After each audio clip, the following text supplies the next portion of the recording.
Hey family, it's Chef Rick, and welcome back to Flavor Lab Wednesday on Unseen Cuisine, Cooking Without Limits. Now on Monday, we got into glazing vegetables, building that light coating, that sweetness, and that smooth finish. Today we're getting into the why. Why do glazed vegetables feel silky and slightly sticky? Where does that shine come from? And how does that sweet caramel flavor develop in the pan? And most importantly, how do you track all that you're using with your senses without needing to see it? Great questions.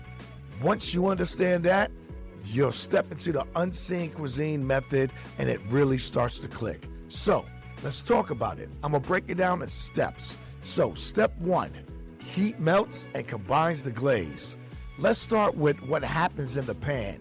When you add butter and a sweet element like honey or sugar, heat begins to melt and combine them into one mixture. Audio cue. You'll hear a soft, gentle sizzle, not loud or not aggressive. Tactile cue. With a spoon. At first, it may separate or slightly be uneven. As it melts, your spoon begins to glide more smoothly through the pan. Texture cue.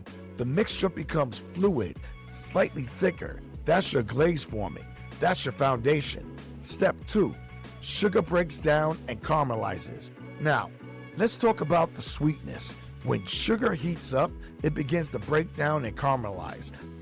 That's what creates that deeper, slightly toasted flavor. Aroma cue. You'll smell a warm, sweet scent, almost like something gently toasting. Tactile cue. As caramelization develops, the glaze starts to feel slightly thicker and more cohesive when stirred. That's the sugar transforming. Step three, coating creates shine. Here's where the shine comes from. As the glaze thickens, it coats the vegetables evenly. That thin layer reflects light, but more importantly for us, the tactile cue. The vegetable feels smooth and slightly slick at first, then slightly sticky as the glaze sets. Movement cue. When you move them with the tongs, they feel coated and connected, not dry, not loose. That's your shine felt, not seen. Step four, moisture and sugar balance. Here's the balance you're managing. Too much moisture and the glaze stayed thin. Too much heat and it can burn. Audio cue. You want a gentle bubbling, not a rapid popping or silence. Tactile cue. When stirred, the glaze should feel slightly thick and cling to your utensil, not watery. That's how you know it's reducing properly. Step five, cooking without sight. Now, bring it all together. You don't need to see the shine. You use touch to feel the coating and texture, sound to track the glaze forming, aroma to recognize caramelizations. That's the Unseen Cuisine Method. You're not watching the glaze, you're understanding it. Here's what I want you to take with you.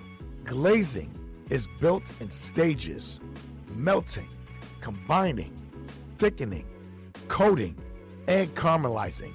And when you feel each stage, you stop guessing and you start cooking with precision. If you really want to master this level of control, I break all of this down inside the book and the ebook. How to recognize these changes, how to trust your senses, how to cook with confidence. So go ahead and grab it and start working through it, because once it clicks, everything in your kitchen changes. So, this is Chef Rick, cooking for every sense and confidence for every cook. I'll see you in the next Recipe Friday.